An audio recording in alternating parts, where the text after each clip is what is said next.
So I recently had cataract surgery, and the whole idea of cataract surgery is to kind of replace the lens, which helps you to see a lot better by replacing some of the junk that was in their eye. It's exciting because the doctor told me that I now have 20/20 vision for distance in this eye. That's the first time that's happened since I was in my teens. It's amazing, it really is. But through this whole cataract process, I've kind of gotten excited about reading John 9. It's one of my favorite stories in Scripture. And it's the story of the blind man who Jesus and his disciples approach, and his disciples ask the question, which is not unusual for the Jewish culture. Was it this man who sinned, or was it his parents who sinned? Jesus steps up and says, neither. It's actually for God's glory that he is blind. And so what Jesus does is he spits on the ground, makes some mud, and puts the mud on the blind guy's eye, and he says, go wash in the pool of Siloam. So he does, and guess what? The guy sees. It's a little better than the surgery that I went through. But the cool thing is that I believe he actually saw 20/20 the minute he washed the mud off. But here's the rest of the story. So the Pharisees don't understand how this happened. That this sinner, they think it's a sinner, is healing this blind man. And so they question him, and he again is telling them, I don't know, I can see now. So they call his parents. His parents come in and they say, I don't know, he's been blind since birth. I can't figure it out. He can see now.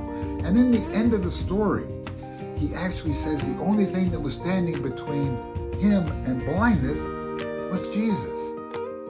The story really isn't about a man's blindness. It's about spiritual blindness, because at the end of the chapter, Jesus steps up and talks to the Pharisees who are having this real difficulty. And I want to read something, but I got to get my cheat, because I know I've been healed. I'm not 100% healed. I still need glasses to read.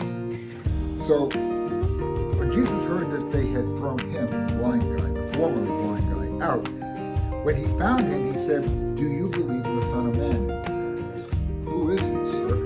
And he says, who you see, in fact, is I'm speaking to you now. And he says, Lord, I believe. And he becomes a Christian. Isn't that amazing? But it's still the Pharisees that are having a hard time with this. Some Pharisees who were with him heard him say this, and they asked him, what? Are we blind too?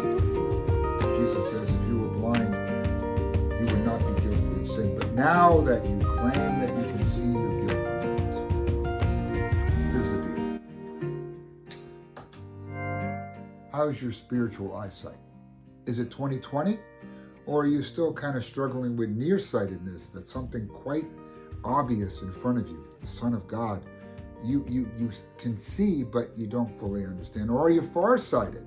That is, you can see in distance, you see heaven, but you're not looking at the stuff really close. So my encouragement to you is to read John 9 and think of yourself as the blind man. The thing that stands between you and spiritual blindness is Jesus. Have you taken him into your heart and into your eyes today?